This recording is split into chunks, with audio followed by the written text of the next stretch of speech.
Losing 90% of your market in 24 hours would sink most companies, but quick thinking and adapting to torrid waters stood to Tipperary-based McHale Plant Sales Limited.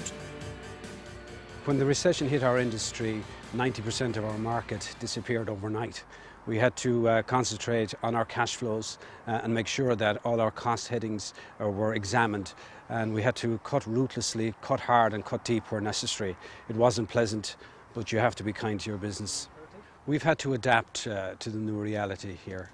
We have diversified into different areas of business, including selling used equipment internationally and selling tractors and new tractor attachments here in Ireland. Branding is very important to our business. We represent Komatsu here, which is a Japanese constructor of equipment for the plant industry.